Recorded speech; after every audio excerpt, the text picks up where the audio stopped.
Hi there, welcome to this video where I'm drawing this old farmer's shed that I found one day while I was out walking and sketching in the fields, and thought it would make quite a nice charcoal drawing. A lot of contrast and quite a stark shape in the landscape with some interesting textures in the grasses and distant hillside trees and distant hills with trees.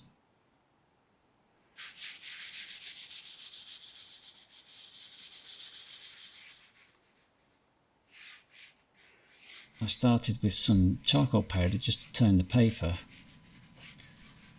which I applied with a flat brush,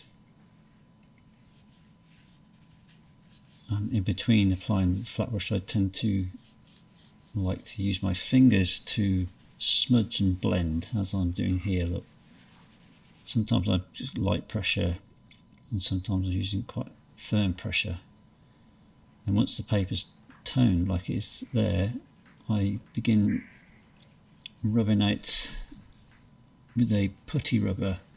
So I'm using quite firm pressure here to try and get back to a light paper, which to indicate the clouds in the sky in this case. Once the charcoal's toned that paper though, and you've pushed it into the fibres of the paper, it's very difficult to get back to the natural colour of the paper, which in this case is slightly off white. So do bear that in mind if you're drawing with charcoal and you want some areas that are left pure white, if that's bright white, if that's your paper colour. You would need to leave that area without any charcoal on it, ideally. You can remove a lot of the charcoal out of the fibres with an electric razor, which I'm doing here. I mean, this is a really useful tool which I've only really just started using. I'm just still experimenting with it really. It's not something I've used a lot of, so I'm not an expert on it, but it's good fun. And then I remove the sort of razor bits and debris with a craft blade, just lightly, so they're not left on the drawing.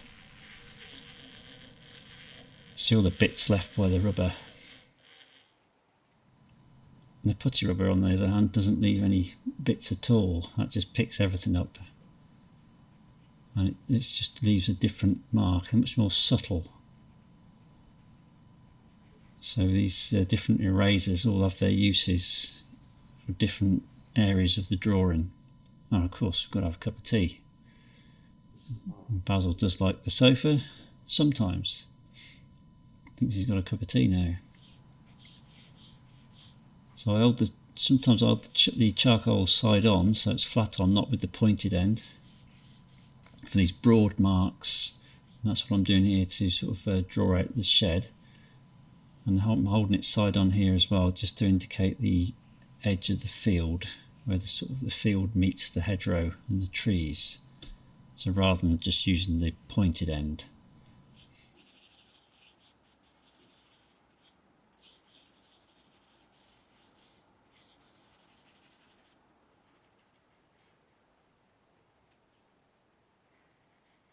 Holding the charcoal stick at the end, and you have to use quite light pressure here, else it will break.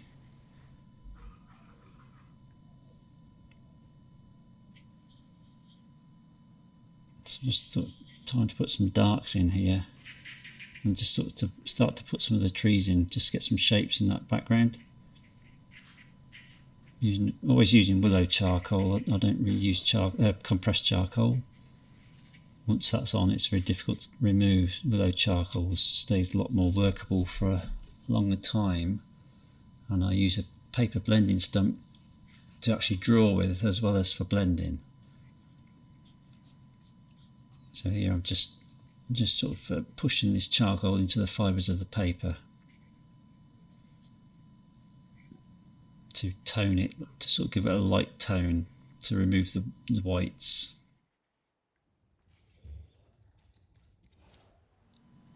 And then we've got the putty rubber coming back in here, just to lightly take some of that charcoal off.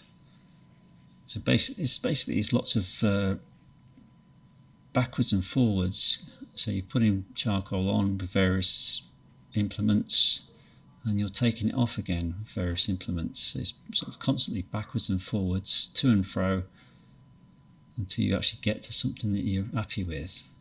And this is another material. Now, this is the charcoal pencil, which was used for some of the details.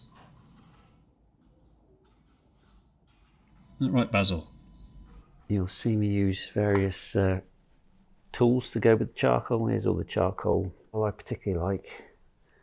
At the moment it's Coates Willow charcoal.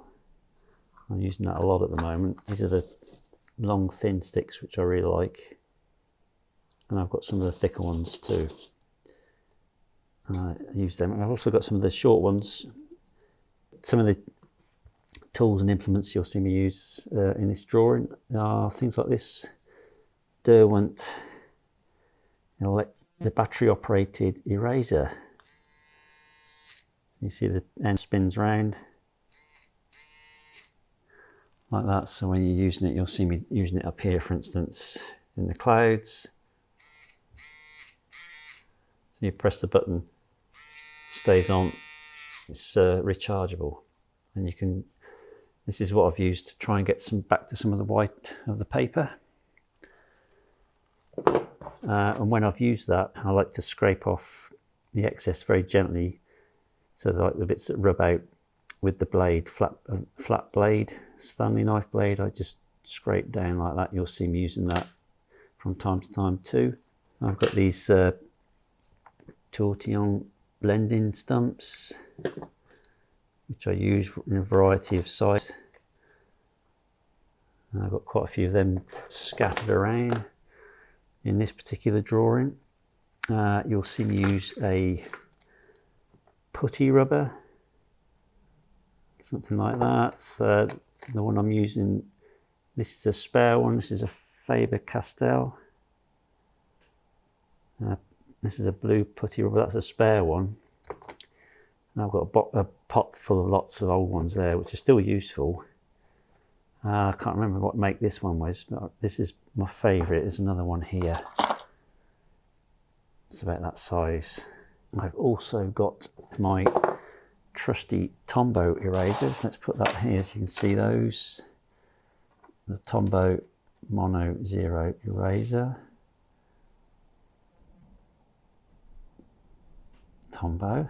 And that's this is the chisel shaped one. There you can see the end, and this is the round one. So they're both Tombows hard erasers. You'll see me using those in the video, and occasionally you'll see me use a charcoal pencil. I've got Coates charcoal pencils, but they're in my sketching box. So for this one, I'm using this General Pencil Company hard charcoal pencil. Occasionally for certain marks. And if there's anything else, I'll let you know along the way. Yeah, at the beginning, I like to use this charcoal powder. This is Jackson's Art own brand. And I apply that with one of my brushes, which I've got in a pot here. Usually the flat brush, but I've got rounds and different sizes and long handled, short handled brushes in this little pot. And this all sits on my little trolley here.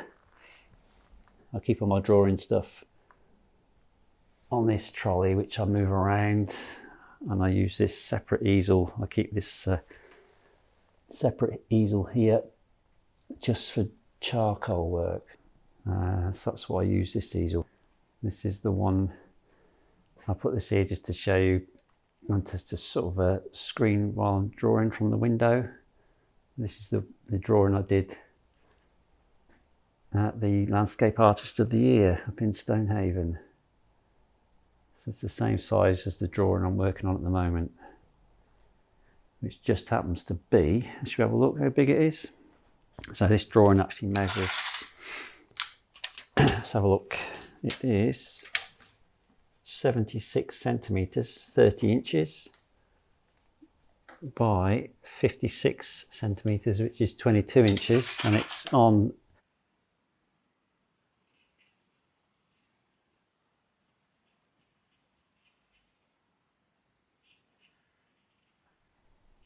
and we're going to crack on and get on with it.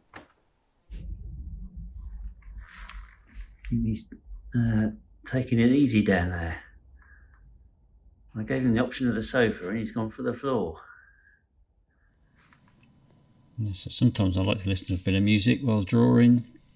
So I've got my headphones on here, wireless headphones, and that means I can still record this so you get the sound of the charcoal on the paper. I've sped this section up just so you get an idea of what I'm doing, and so try not to bore you too much with the length of time it takes to actually do all this work. This drawing was done over several sessions, hence you can see me wearing different coloured t-shirts, which just goes to show I do actually change from time to time. Good thing about drawing is you don't, as opposed to oil paints or acrylics or anything like that, you don't get quite your clothes so wrecked. I've always got old clothes for painting. Drawing, especially with charcoal, it's don't need to wear old clothes, it's great. Now I've got a straight edge there for the edges of the shed.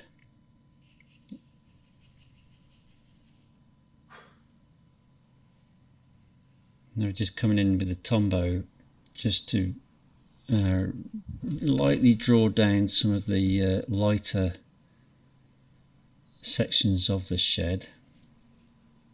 And we've got the straight edge where I want it to be pretty straight and accurate along the roof line there, just under the roof line, where there's a slight highlight. These are very subtle, they're not too bright, so I'm just making these marks with fairly light pressure.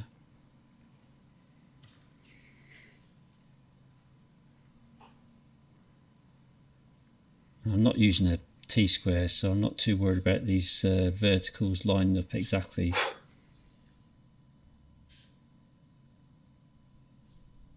Because the shed was not quite, perpendicular, the lines weren't.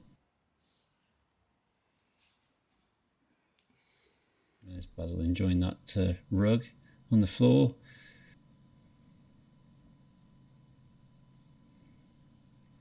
Now it's coming on now. Just I don't tend to fix the drawings. I like them to stay workable for as long as possible. Sometimes I will fix towards the end. But generally I like to glaze them, frame them and glaze them as soon as possible. They can go on to exhibition and into galleries then. Here I'm dipping the blending stump into the charcoal powder and applying that way, and I've got some thicker charcoal sticks which I'm pressing down with fairly hard pressure there to get some of that dark charcoal into the fibres of the paper to get the real darks in. So you can actually get quite dark with the Willow charcoal.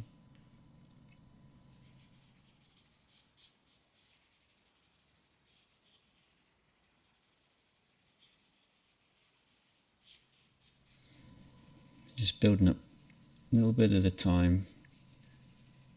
Just trying to get some texture into the grass area and vegetation. We're doing that with the mixture of charcoal stick, blending stump and the putty eraser, which is what I'm using here.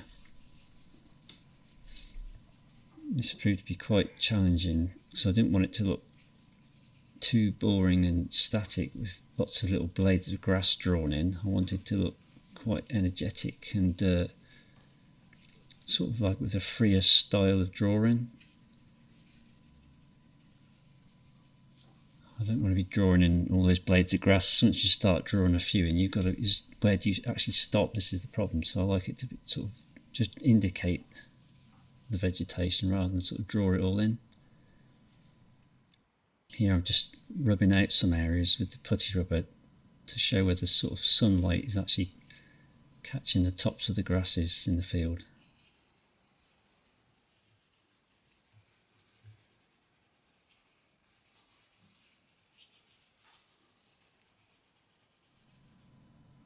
You're going back into the shed again just to get a few details on with the Tombow and the blending stump.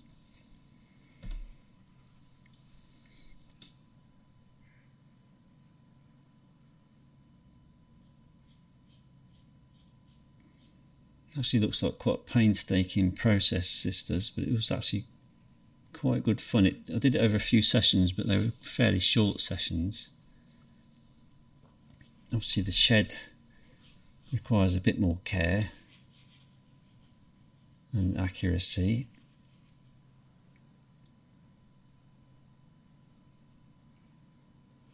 But it was worth it in the end. It's all good fun. Isn't it, Basil? So drawing some of the shadow areas under that sort of a piece of wood with the blending stump, and just toning the side of the barn there, the side of the shed with that blending stump too. And just switching between materials all the time. Here it's quite a hard charcoal stick, quite a hard charcoal pencil to sort of draw some of the lines to indicate the panels of the door. We're just moulding that putty rubber into a usable shape so we can work back into the foreground area to try and give us some sort of texture and sort of light areas.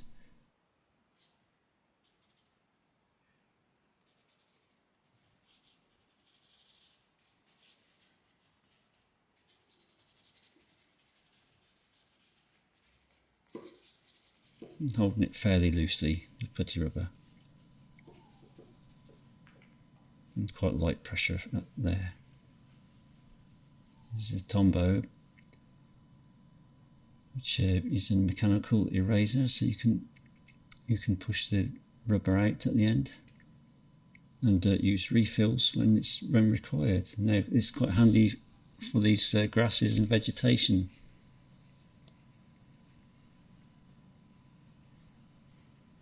So rather than drawing these in, we're rubbing them out. And there's the blade, close-up view of the blade, which we use for removing those bits left by the rubber. We're just gently scraping down so as not to damage the paper. Here's the charcoal powder pot with the blending stump dipped inside. So it's toned the blending stump with the powder, and now we can draw with it.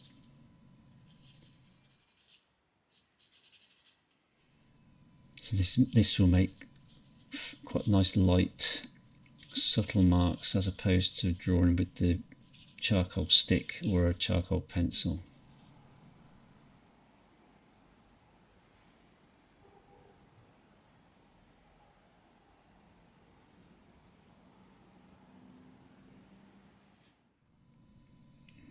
It's the rechargeable electric eraser. I'm just rubbing out a few areas to indicate where the leaves are sort of semi-transparent. They're sort of catching the light, but you can still see the panels of the shed through them. Really good fun tool to use. I really like it actually. It's really handy for these small marks of light that I need against the dark.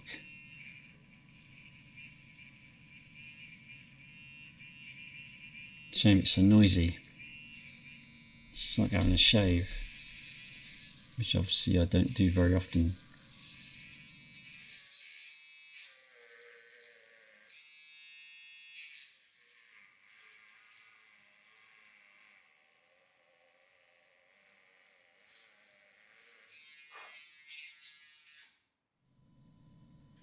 So that's a tablet which I use for reference rather than printing out photographs.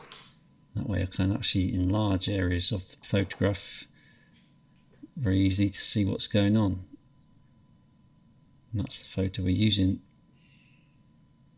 Roughly, it's a guide. It's not staying exactly true to it. It's just a guide. And every so often I'll stand back and see what you've done. See if you like it or not.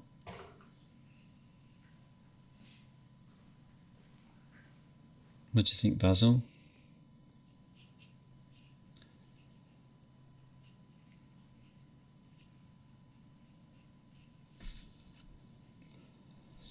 So we're just drawing in some of these trees and distant plants and things with the Willow charcoal stick here, just to get some sort of darks. Nothing too dark, not as dark as inside the shed, but we still want some darks on that sort of middle ground and distance and background.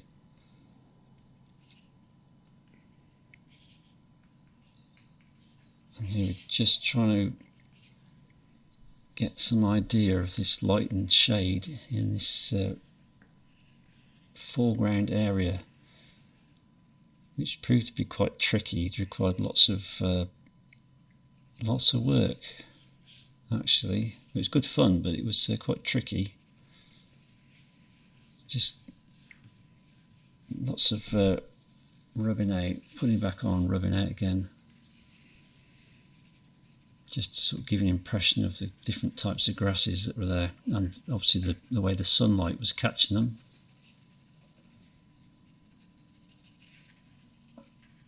So we're using a mixture of the Tombow and the putty rubber to erase the charcoal. And obviously I've just thought it was not quite dark enough at that point. So I went in again, this time starting with a charcoal stick to actually put the charcoal onto the paper.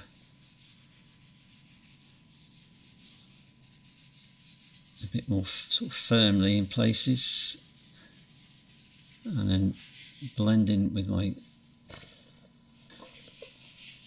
fingers. And I make sure my fingers are not too greasy or sort of damp or sweaty or anything like that. I've generally got quite dry hands anyway, so they're quite good for blending. If you've got somebody who's got very greasy or sort of has lots of sweaty fingers or sweaty hands, probably not the method for you.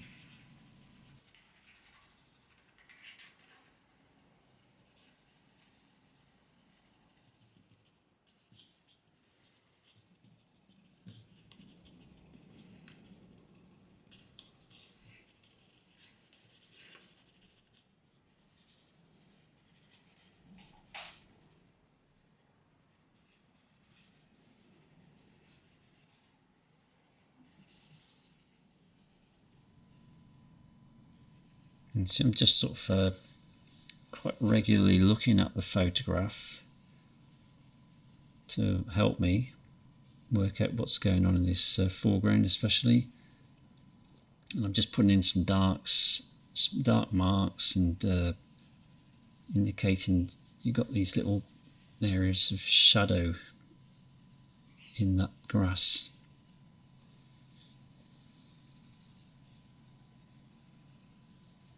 And then we're just taking some more off with the putty rubber again. Yeah, we'll get there. We'll get there at some point. It's a very similar process to painting. You put the paint on and you take it off and you put it back on, and same again. It's very similar to the way I draw, it's very similar to the way I paint with oils.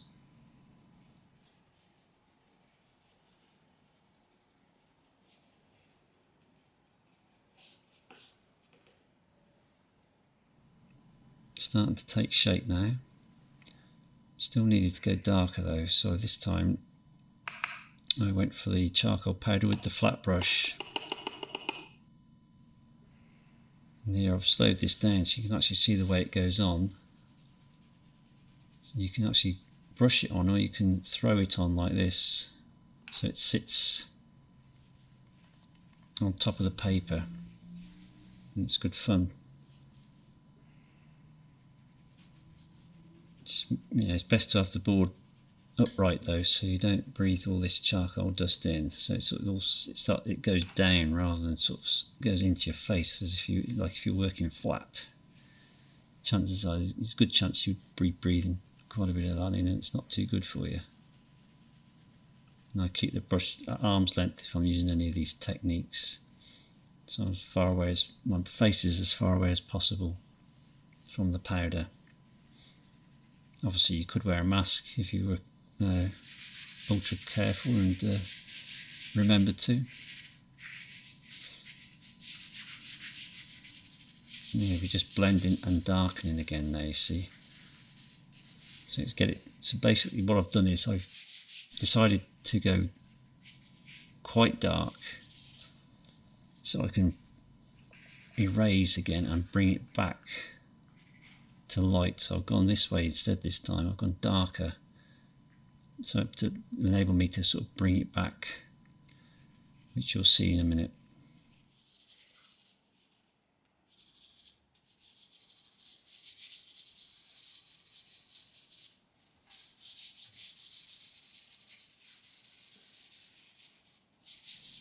Just getting a bit of texture now with this charcoal stick. Just lightly moving it around paper. I mean, although this is hot pressed, so it's smooth paper, there is still some texture there which we can use with just sort of very light pressure. It picks up the tooth of the paper.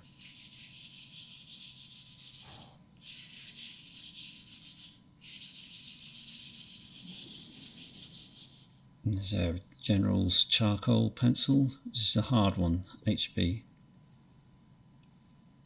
And I use that for some of the details, like where there's a little fence that runs across there, electric fence.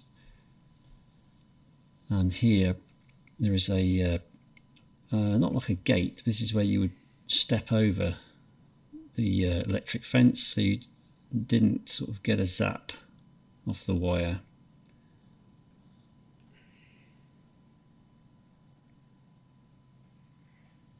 And there it is, something like that.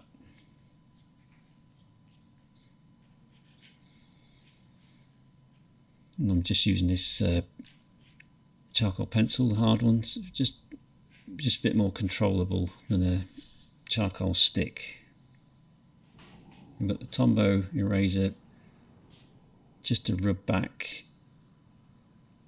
for the horizontal lines there, and the charcoal pencil is just indicating a slight shadow underneath.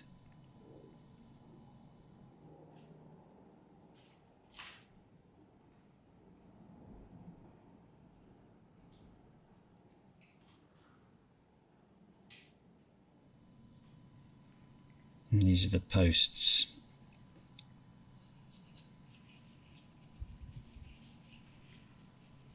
And you always get a bit of grass growing near the electric fence wire, so where the cattle won't, or the sheep or whatever, or horses won't graze there, because they know they'll get a little sting from the electric fence.